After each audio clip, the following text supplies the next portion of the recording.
Aujourd'hui, je voudrais vous parler d'un grand classique, d'un livre qui est devenu un classique en matière d'écriture. C'est le journalisme sans peine de Michel-Antoine Burnier et Patrick Rambaud. Ils sont tous les deux journalistes quand sort ce livre. Ils mettent même en avant le numéro de leur carte de presse sur la 4e de couverture. Et ce livre, qui est paru chez Plon, donc 97, il se présente comme un manuel de journalisme. Je vous lis juste pour que vous compreniez le principe, ce qu'il y a sur la 4e de couverture. Le pire ennemi du journaliste, c'est l'information. Pourquoi ? L'information est rare, elle est dangereuse, elle est souvent invraisemblable, elle déçoit le public, parfois elle le terrifie. Et donc, ces deux auteurs, journalistes, qui ont écrit beaucoup d'articles, en ont beaucoup corrigé, ont écrit des livres, s'amusent à faire un contre-manuel, un manuel dans lequel, en fait, ils vont donner comme règle tout ce qu'il faudrait ne pas faire, mais que les journalistes font quand même. Quand je lis ce livre en 97, moi, j'ai pas encore 30 ans et j'ai pas encore animé de formation à l'écriture, j'ai une pratique, je suis rédacteur en chef, etc. Mais je découvre, avec amusement, comme plein de gens, ce qu'on reproche alors aux journalistes. Je vais vous lire quelques phrases pour que vous compreniez un peu le principe sur ce que fustigent Burnier et Rambaud dans ce manuel. Voilà, donc je cite. « On nommera espace arboré 3 arbrisseaux qui s'efforcent de grandir sur un carré de gazon. Ou, technicienne de surface, la femme de ménage. Un buffet deviendra un cocktail dînatoire, un cocktail déjeunatoire, et pour parler des routes, on dira au niveau de l'infrastructure routière. D'un gamin séparé très jeune de son papa, on expliquera que cet enfant n'a pas de vécu avec son père génétique. Et pour saluer un roman de Peter Handke, déjà obscur, rien n'égalera le cafouillis de ce commentaire. Là, son écriture ne s'abolit pas d'avoir trouvé un espace ensemencé. Quant à la création d'une entreprise, elle se parera ainsi la natalité entrepreneuriale. Les deux auteurs se targuent que tous leurs exemples sont tirés effectivement de textes journalistiques. Ils partent à la chasse aux clichés, à la chasse aux expressions toutes faites, à une façon d'écrire qui va effectivement consister à noyer le poisson de l'information au fil des articles. C'est plutôt drôle puisque le système du plan inversé, c'est-à-dire de dire ce qu'il faut faire comme étant ce qu'il ne faut pas faire et inversement, fonctionne très bien.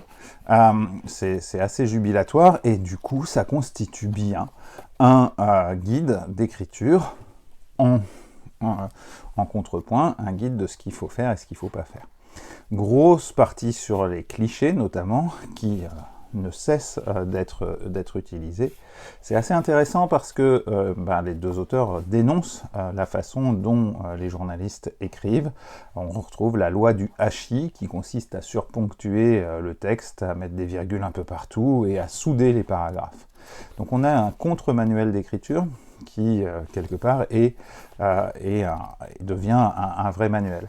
Et puis, en reprenant le livre dans ma bibliothèque, je l'ai feuilleté. Alors, quand on feuillette un livre qu'on a lu il y a longtemps, on ne le regarde pas exactement comme on le regardait la première fois ou les fois suivantes. Il y a eu plusieurs fois, puisque je me suis servi d'un certain nombre de leurs exemples dans un certain nombre de formations que j'animais. Mais j'ai trouvé la 13e leçon. Et la 13e leçon, elle est assez intéressante. Elle s'appelle « Initiation à la novlangue », en référence à 1984, George Orwell, la novlangue. Et surtout, au-delà de ça, il y a des choses là-dedans qui ne sont pas sans rappeler ce qu'on peut vivre aujourd'hui en matière de façon de s'exprimer. On est en 97 et je vais vous lire cette partie-là qui n'est pas sans rappeler, sans être quelque part. On est là, les prémices de la cancel culture d'aujourd'hui. Face à la grammaire et à un vocabulaire trop riche et trop nuancé se dressent alors des minorités diverses, morales ou ethniques. Surtout aux États-Unis ou au Japon. À la City University de New York, une féministe donne un cours sur les fondements de la littérature française en ne citant que des auteurs lesbiennes. C'est une réduction. À l'université de Dartmouth, l'une de ses collègues prévient « Si l'on ne parle pas de racisme, d'antisémitisme, d'anticolonialisme ou de féminisme à propos de la France, on n'intéressera personne. » C'est aussi une réduction. puisque la plupart des auteurs français ne traitent pas de ces sujets. À Tokyo, on vend des lexiques d'autocensure. Le mot serveuse est banni, alors on japonise l'anglais maid en meido. Les mots fou ou aveugle sont interdits parce que discriminatoires. Dans un article du Monde, Philippe Ponce cite le cas du romancier Yasutaka Tsutsui, qui pratique l'humour noir dans la tradition des satiristes et des conteurs anciens. On s'apprête à publier un extrait d'un de ses livres dans un manuel scolaire, mais avant même la parution, une association d'épileptiques porte plainte. L'auteur donne de ce mal une description dépassée. Bien sûr, se défend-il, mais ce roman date d'il y a 30 ans, et je ne parle pas d'épilepsie, et je ne parle d'épilepsie que pour le symbole. Rien à faire, il perd, on retire son texte. Voilà. Donc, et du coup, l'auteur en question renonce à écrire. Ces choses-là sont les prémices de ce qu'on connaît aujourd'hui et de ce qui fait aujourd'hui, pour une part, la une des journaux. On est en 97.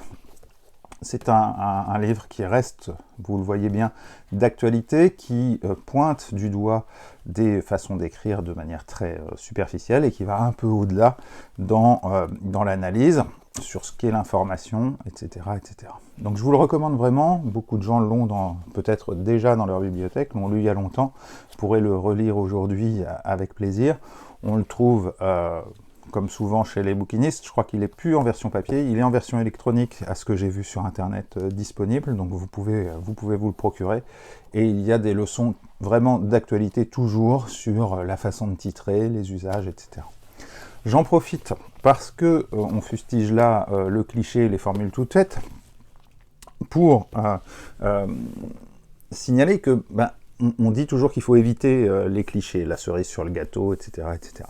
Pourtant, il y a un autre mouvement, parce que c'est facile de se moquer, il y a un autre mouvement qui est intéressant, c'est de se dire que ces formules toutes faites constituent quelque chose qui va nous rapprocher du lecteur. Le lecteur va être en terrain connu parce qu'on utilise des termes ou des tournures ou des façons de s'exprimer communes. En linguistique, c'est ce qu'on appelle la collocation, c'est-à-dire que c'est la version peut-être positive ou au moins neutre du cliché, des mots qui vont venir ensemble naturellement.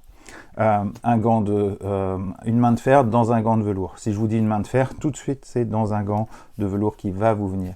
Et en fait, c'est cette prédictibilité de ce qu'on va penser, de ce qu'on va écrire quand on a un mot qui vient, c'est ce qui est utilisé sur les téléphones. Alors celui-là, c'est un vieux, mais sur le téléphone, c'est-à-dire que c'est ce qui sert aujourd'hui. Quand vous commencez à taper un message, le système est capable de vous dire quel est le mot suivant qui va venir. Ça, c'est parce qu'on est très prévisible, à la fois parce que une cerise sur le, c'est toujours gâteau qui va venir, et ainsi de suite pour plein de choses. Et c'est ça qui rend fascinant les outils modernes d'écriture quand ils vous proposent des mots qui sont exactement ceux que vous alliez écrire. Il y a quelque chose de fascinant et à la fois de déroutant, parce que si on est aussi prévisible que ça, où est notre libre arbitre ? Alors on s'éloigne évidemment avec ces considérations du journalisme sans peine de Burnier et Rambaud, mais c'est vers ça que ça nous tend, c'est vers ça que ça nous propulse un peu aussi, et c'est à ça que ça me fait penser. Donc je vous recommande ce livre, de réfléchir au caractère totalement prédictible de votre façon d'écrire. On a tous nos tics d'écriture, nos gimmicks, nos habitudes, donc on en est tous là, victimes ou pas, et c'est aussi ce qui nous réunit quand on a les mêmes façons d'écrire qui nous viennent les uns et les autres.